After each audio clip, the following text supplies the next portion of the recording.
I think now we are going to bring on. We're bringing Lauren and Sakshi, although the name says Katie, but just ignore that. We're, just a few technical difficulties behind the scene, but it's a new platform. We're trying it out. Thank you for your patience all day long. The one thing we did here that worked really well was the closed captions. So that was a big improvement from other Kube crashes, other platforms we tried, but they keep changing it on us. We try to stay ahead of the technology.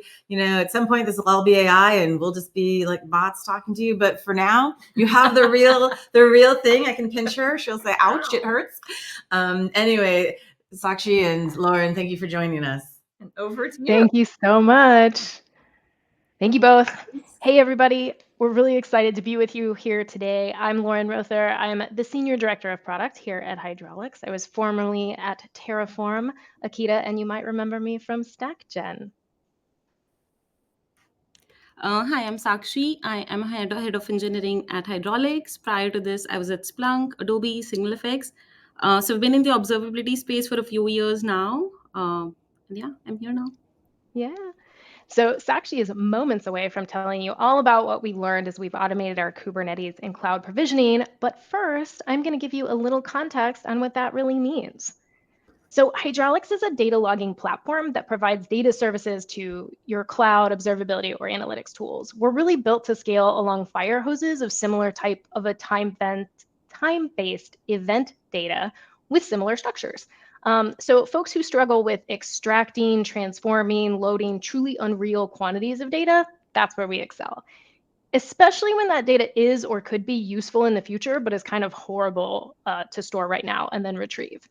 And when I say unreal, I do mean unreal. Hydrolix is best at like greater than 1 terabyte per day. And because of this, we really can enable data analysis at previously unimagined speeds for these huge quantities of data that usually take days to assess. To contextualize that a little bit, we supported streaming at the Super Bowl. And when we looked at how much data it generated, it was something like 17 or 18 gigabytes per second. And that's a terabyte per minute for hours. And if we look at that in a different way, if you have a 1 terabyte hard drive on your MacBook right now, it likely takes years to fill up, right? We filled that laptop up every minute for hours, which is wild. And why am I telling you any of this? Why does this matter? Because here at Hydrolix, we run our software for you. So because when we grew from like that handful of users to hundreds of users, we were suddenly faced with needing to not only provision hundreds of clusters, but also run and maintain our own software on those clusters, in addition to maintaining the clusters themselves. So because speed and ease are a big part of the benefit of our software, we really needed to deliver on that. So how do we do it, Sakshi? Yeah, we have had a couple of amazing years at Hydrolix right now. We have been going through this massive growth phase, like Lauren was mentioning. We went from, sorry, my slide doesn't work. Tech is hard, guys. We went from under 10 customers in 2023 to over 450 just in a span of less than 2 years. And from a tech perspective, from a growth perspective, that sounds super interesting, right? Like we're closing good business. We are successful right now. We're going through this high growth phase. But on the inside, there are massive scale challenges that we're dealing with. We had a lot of manual deployments that we couldn't keep up with anymore. So we built a GitOps-driven system to automate deployments using Kubernetes and Pulumi. And let me give you a landscape of what we were dealing with here. Like I mentioned, we had like this massive customer growth over the last 2 years. That means we had a lot more customer clusters to manage. We suddenly had to provision a lot more things. We are delivering new features. So keeping that in sync at much bigger scale of data that we are dealing with and supporting these high-end customers where reliability, scale, performance is super, super crucial. As we kind of dealt with that, we explored a bunch of different ways to go about it. We went to this infrastructure as code approach, where we started using code to describe what our deployed system was going to look like. And in this world, basically what it would mean for an SRE would be that they would get a request of what the general specs should be. They would put it together with a matching config, run validations, check that into a config in Git repository, and then automation will kind of take it from there. That was the basic idea, the basic premise that we were going after. And as we did that, we ran into a bunch of different challenges and obviously a lot of lessons learned along the way, which I'll be sharing with you guys here. So I think the first thing, how do you decide what technology to use? Again, technology is hard. And the decisions around it, they are hard as well, right? How do you pick and choose what you want to bring to your tech stack? So in the beginning, we were using CloudFormation to orchestrate our resources in AWS, but we wanted to move to multi-cloud solution. So we ended up moving to Kubernetes, and this happened a couple of years back. As we implemented Kubernetes operator, which was basically helping us define and apply configuration specific to each deployment environment, we realized we still needed something that would help us kind of deploy our custom environments, our custom resources. And that is where we had to make a decision on Pulumi versus Terraform. So Pulumi, Terraform, both are great technologies. What influenced our decision? Three basic things. One thing was ease of use. So Pulumi, it uses general programming languages like TypeScript, Python. So it meant lesser time spent to build the expertise. Obviously, like faster time to value, easy to adapt. So that was one of the criterias that helped us make the decision. Skill set match. We didn't have to go higher for a new skill set because again, we could use the existing skill set in the teams with the programming languages we had. So we could deliver fast, again, faster time to value. So that really influenced the decision. And third big thing that helped was cloud agnosticity. That was kind of a business driving factor. We made a decision on that at a business level very early on, that cloud agnosticity was going to be critical. And at the time when we were making the decision between Pulumi and Terraform, Pulumi kind of came out to be the obvious winner because they had better cloud provider support back then. So yeah, Pulumi ended up winning this battle for us, but kind of like giving you insights into how we jumped to that decision. Next one, the obvious thing is how do you scale to deliver a product to our customers without really breaking the bank? So you must be aware this is not an easy problem to solve. This is a pretty big project, big feat to achieve, and we had to deliver value quickly, especially to keep up with the scale with which we were growing.